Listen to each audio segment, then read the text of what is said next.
Office conference ಹಾಲ್ನಲ್ಲಿ ಆರೋಷ್ ತನ್ನ ತಂಡದ ಮುಂದೆ ಗಂಭೀರವಾಗಿ ನಿಂತಿದ್ದಾನೆ.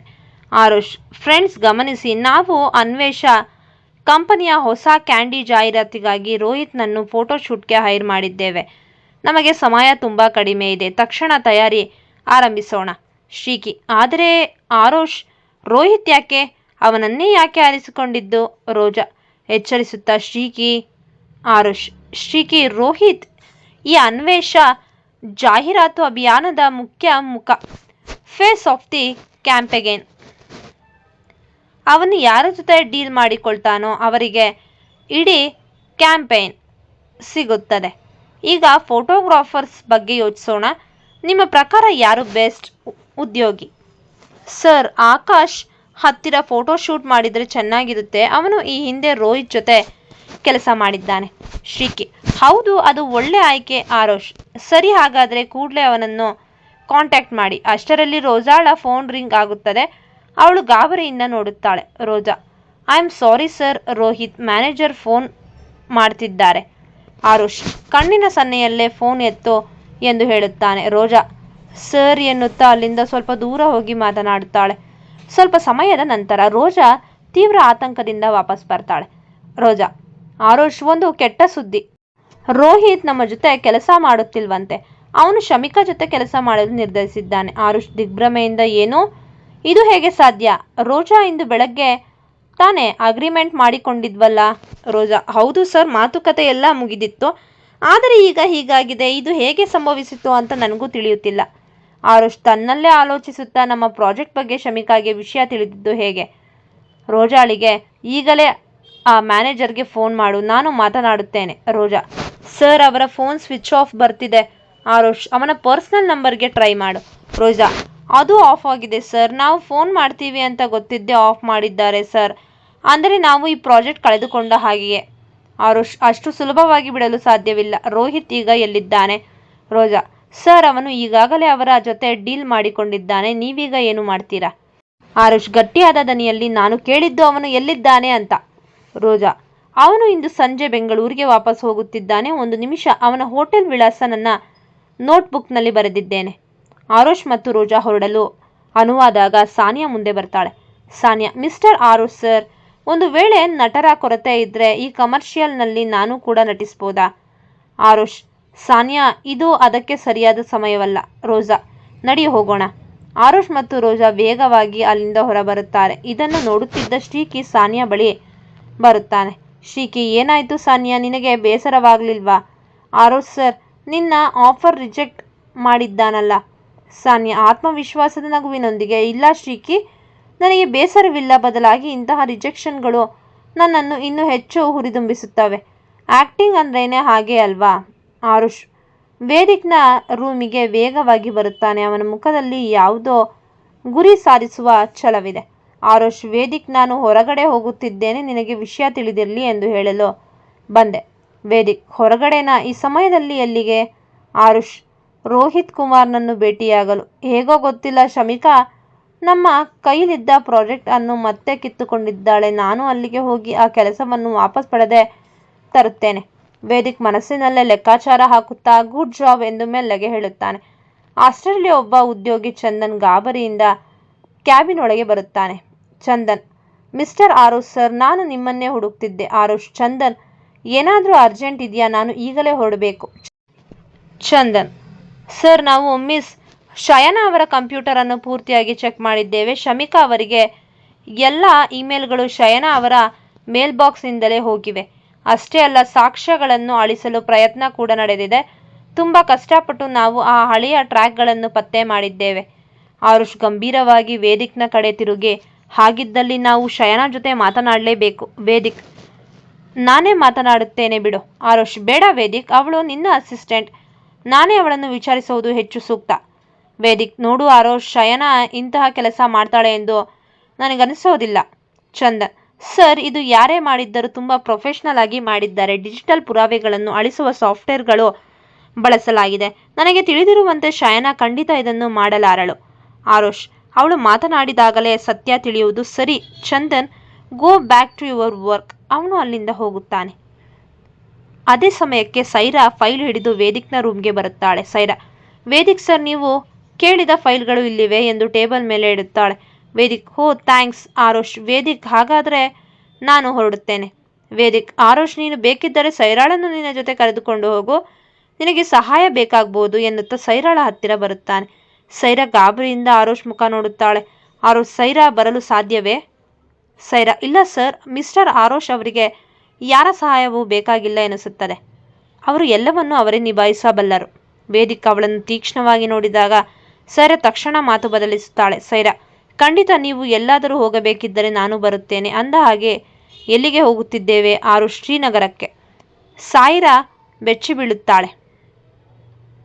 ಆರುಷ್, ನಾನು ಪಾರ್ಕಿಂಗ್ ಲಾಟ್ನಲ್ಲಿ ಇರುತ್ತೇನೆ ಎಂದು ಹೇಳಿ ಹೊರಗೆ ಹೋಗ್ತಾನೆ. ಆರುಷ್ ಹೋದ ತಕ್ಷಣ ವೇದಿಕ್ ಸೈರಾಳನ್ನು ಹತ್ತಿರ ಕರೆಯುತ್ತಾನೆ. ವೇದಿಕ್, ಸೈರಾ, ನೀನು ಏನು ಮಾಡುತ್ತಿದ್ದೀಯೋ ಗೊತ್ತಿಲ್ಲ. ರೋಹಿತ್ ಕುಮಾರ್ ಜೊತೆ ನಡೆಯಲಿರುವ ಇಂಟರ್ವ್ಯೂ ನಿಲ್ಲಬೇಕು. ನನ್ನ ತಮ್ಮ ಆ ಕೆಲಸವನ್ನು ಗಿಟ್ಟಿಸಿಕೊಳ್ಳುವುದನ್ನು ನೀನು ತಡೆಯಲೇಬೇಕು. ಸೈರಾ ಆತಂಕದಿಂದ, ರೋಹಿತ್ ಕುಮಾರ್ ಯಾರು? ನಾನು ಅದನ್ನು ಹೇಗೆ ತಡೆಯಲಿ? ನನಗೇನು ತಿಳಿಯುತ್ತಿಲ್ಲ. ವೇದಿಕ್, ನಾನು ರೋಹಿತ್ ಕುಮಾರ್ ಜೊತೆ ಮಾತನಾಡುವವರೆಗೂ ಆರುಷ್ ಹೋಟೆಲ್ ತಲುಪದಂತೆ ನೋಡು, ಅಷ್ಟೇ ನನಗೆ ಬೇಕಿರೋದು. ಸೈರಾ, ಸರ್, ನಾವು ಹೋಟೆಲ್ಗೆ ಹೋಗುವುದನ್ನು ತಡೆಯುವುದು ಹೇಗೆ? ನನಗೆ ತಲೆ ಕೆಟ್ಟಂತಾಗುತ್ತಿದೆ. ವೇದಿಕ್ ಗಂಭೀರವಾಗಿ, ಸೈರಾ, ನನ್ನ ತಮ್ಮನಿಗೆ ಆ ಕೆಲಸ ಸಿಕ್ಕರೆ ನಾವಿಬ್ರು ಫಿನಿಶ್, ಅರ್ಥವಾಯ್ತೇ? ಹೋಗು, ಏನಾದರೂ ಒಂದು ಐಡಿಯಾ ಮಾಡು, ಬೇಗ ಹೋಗು. ವೇದಿಕ್ ಸೈರಾಳನ್ನು ದೂಡಿ ಆರುಷ್ ಜೊತೆ ಕಳುಹಿಸುತ್ತಾನೆ. ಸೈರಾ ಈಗ ದೊಡ್ಡ ಸಂಕಷ್ಟಕ್ಕೆ ಸಿಲುಕಿದ್ದಾಳೆ. ಆಫೀಸ್ ಕಾರಿಡಾರ್ ಅಲ್ಲಿ ಆರುಷ್ ಹೊರಟವನು ಮತ್ತೆ ವಾಪಸ್ ಬರುವುದನ್ನು ನೋಡಿ ಸೈರಾ ಆಶ್ಚರ್ಯದಿಂದ ಕೇಳುತ್ತಾಳೆ. ಸೈರಾ, ಆರುಷ್ ಸರ್, ಯಾಕೆ ವಾಪಸ್ ಬಂದ್ರಿ? ಆರುಷ್, ನನ್ನ ಜಾಕೆಟ್ ತರೋದು ಮರೆತುಬಿಟ್ಟೆ. ಸೈರಾ ಅವನು ಕ್ಯಾಬಿನ್ ಒಳಗೆ ಹೋಗದಂತೆ ಅಡ್ಡ ನಿಂತು ಸಮಾಧಾನ ಪಡಿಸುತ್ತಾ ಹೇಳುತ್ತಾಳೆ. ಸೈರಾ, ಹೌದಾ, ಇರಿ ಸರ್, ನಾನೇ ಹೋಗಿ ತರ್ತೀನಿ. ನೀವು ಕೆಳಗೆ ಹೋಗಿ ಕಾರ್ ರೆಡಿ ಮಾಡಿ, ನಾನು ತಗೊಂಡು ಬರ್ತೀನಿ. ಆರುಷ್, ಸರಿ ಹಾಗಾದರೆ, ಆದರೆ ಬೇಗ ಬಾ, ನಾನು ಪಾರ್ಕಿಂಗ್ನಲ್ಲಿ ಕಾಯುತ್ತಿರುತ್ತೇನೆ ಎಂದು ಹೇಳಿ ಅಲ್ಲಿಂದ ಹೊರಡುತ್ತಾನೆ. ಸೈರಾ ವೇಗವಾಗಿ ಆರುಷ್ ಕ್ಯಾಬಿನ್ ಒಳಗೆ ಹೋಗುತ್ತಾಳೆ. ಅಲ್ಲಿ ಅವನ ಜಾಕೆಟ್ ಹುಡುಕುತ್ತಿರುವಾಗ ಅವಳಿಗೆ ಬೆಳಿಗ್ಗೆ ನಡೆದ ಘಟನೆಯ ಫ್ಲಾಶ್ ಬ್ಯಾಕ್ ನೆನಪಾಗುತ್ತದೆ.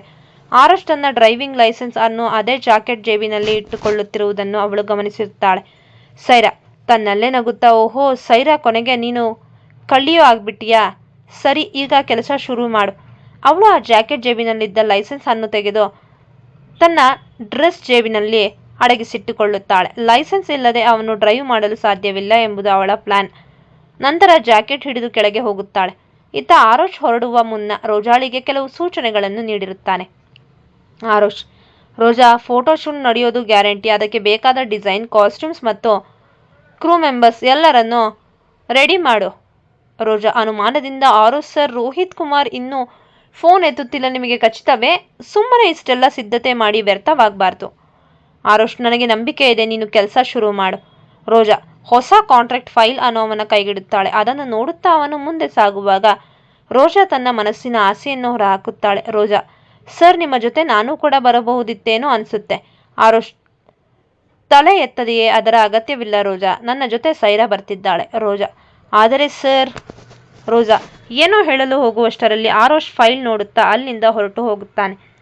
ತನ್ನನ್ನು ಬಿಟ್ಟು ಸೈರಾಳನ್ನು ಕರೆದುಕೊಂಡು ಹೋಗುತ್ತಿರುವುದಕ್ಕೆ ರೋಜಾಳಿಗೆ ಸಿಟ್ಟು ಬರುತ್ತದೆ. ಅವಳು ಮುಖ ತಿರುಗಿಸಿಕೊಳ್ಳುತ್ತಾ ಅಸಮಾಧಾನದಿಂದ ನಿಲ್ಲುತ್ತಾಳೆ.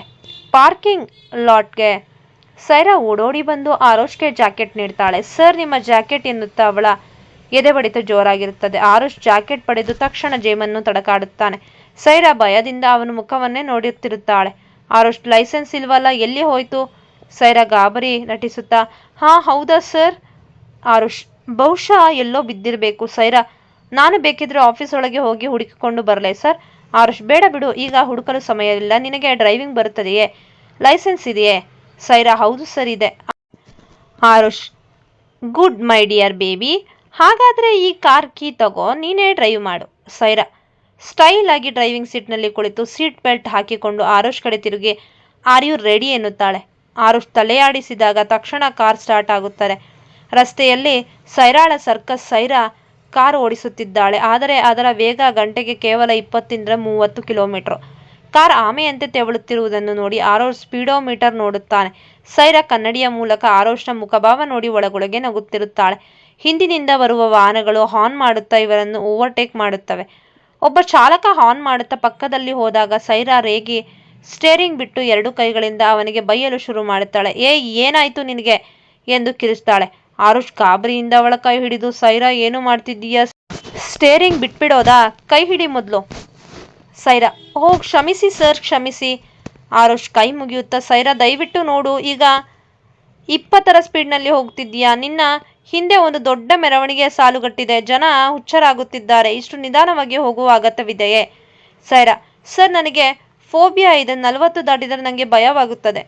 ಆರುಷ್, ಸೈರಾ ಈಗ ನೀನು 40 ಅಲ್ಲ 20ರಲ್ಲಿದ್ದೀಯಾ. ಹೀಗೆ ಹೋದರೆ ಆಕ್ಸಿಡೆಂಟ್ ಆಗೋದು ಖಂಡಿತ.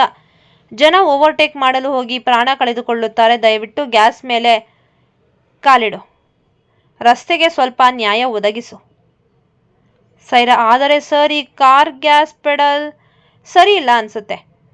ಆರುಷ್, ಪೆಡಲ್ಗೆ ಏನೂ ಆಗಿಲ್ಲ. ಆ ಬಟನ್ ಪ್ರೆಸ್ ಮಾಡು. ಸ್ವಲ್ಪ ಧೈರ್ಯ ತಂದುಕೋ. ಸೈರಾ, ಏನೂ ಆಗೋದಿಲ್ಲ. ಸ್ಪೀಡ್ ಜಾಸ್ತಿ ಮಾಡು. ಸೈರಾ ಅವನ ಮುಖ ನೋಡಿ, ನೀವೇ ಕೇಳಿಕೊಂಡ್ರಿ ಅಲ್ವಾ ಎನ್ನುತ್ತಾ ಒಮ್ಮೆಲೆ ಎಕ್ಸಲೇಟರ್ ತುಳಿಯುತ್ತಾಳೆ. ಕಾರ್ ಕ್ಷಣಾರ್ಧದಲ್ಲೇ 100ರ ವೇಗ ತಲುಪುತ್ತದೆ. ಆರುಷ್ ಸೀಟನ್ನು ಗಟ್ಟಿಯಾಗಿ ಹಿಡಿದುಕೊಂಡು ಬೆವರುತ್ತಾನೆ. ಆರುಷ್, ಏನು ಮಾಡ್ತಿದ್ದೀಯಾ? ಸೈರಾ, ಶೂಟ್ ಮಾಡು ಅಂದರೆ ನೀನು ನಮ್ಮನ್ನೇ ಶೂಟ್ ಮಾಡೋ ಥರ ಹೋಗ್ತಿದ್ದೀಯಲ್ಲ. ನಿನಗೆ ಮಿತಿ ಅನ್ನೋದೇ ಇಲ್ವಾ? ಸೈರಾ ಅವನ ಮಾತಿಗೆ ತಲೆಕೆಡಿಸಿಕೊಳ್ಳದೆ, ಸರ್ ನಾನೇ ಹೇಳಿದ್ನಲ್ಲ ಈ ಕಾರಿನ ಪೆಡಲ್ ಸ್ವಲ್ಪ ಫಾಲ್ಟಿ ಇದೆ ಅಂತ. ಆರುಷ್, ನೋ, ನೀನು ನಿಜಕ್ಕೂ ಕ್ರೇಜಿ. ನಿನಗೆ ಹುಚ್ಚು ಹಿಡಿದಿದೆ ಅಂತ ಈಗ ಅರ್ಥವಾಯಿತು. ಸರಿ, ಮುಂದಿನ ಜಂಕ್ಷನ್ನಲ್ಲಿ ರೈಟ್ ತಗೋ. ಆರುಷ್ ಹೇಳಿದರೂ ಸೈರಾ ಕಾರನ್ನು ಬಲಕ್ಕೆ ತಿರುಗಿಸದೆ ನೇರವಾಗಿ ವೇಗವಾಗಿ ಹೋಗುತ್ತಾಳೆ. ಆರುಷ್, ಸೈರಾ ಏನು ಮಾಡ್ತಿದ್ದೀಯಾ? ಬಲಕ್ಕೆ ತಿರುಗು ಅಂದೆ ಅಲ್ವಾ? ಸೈರಾ ರಾಗವಾಗಿ, ನನಗೆ ಆ ದಾರಿ ಇಷ್ಟವಾಗಲಿಲ್ಲ ಮಿಸ್ಟರ್ ಆರುಷ್ ಸರ್. ಮುಂದೆ ಎಲ್ಲಾದರೂ ಸೈಡ್ ರೋಡ್ನಲ್ಲಿ ತಿರುಗಿಸಿಕೊಳ್ಳೋಣ ಬಿಡಿ. ಆರುಷ್ ತನ್ನ ತಲೆ ಮೇಲೆ ಕೈ ಹೊತ್ತುಕೊಂಡು ಯಾವ ಕಾಲದಲ್ಲಿ ಇವಳಿಗೆ ಡ್ರೈವಿಂಗ್ ಕೊಟ್ಟೆನೋ ಎಂದು ಹಣೆ ಚಚ್ಚಿಕೊಳ್ಳುತ್ತಾನೆ. ಈ ಕತೆ ನಿಮಗೆ ಇಷ್ಟವಾಗಿದ್ದಲ್ಲಿ ಕತೆಯನ್ನು ವೀಕ್ಷಿಸಿದ ನಂತರ ದಯಮಾಡಿ ನಮಗೆ ಶೇರ್ ಮಾಡಿ, ಕಮೆಂಟ್ ಮಾಡಿ ಮತ್ತು ಸಬ್ಸ್ಕ್ರೈಬ್ ಮಾಡಿ. ಧನ್ಯವಾದಗಳು.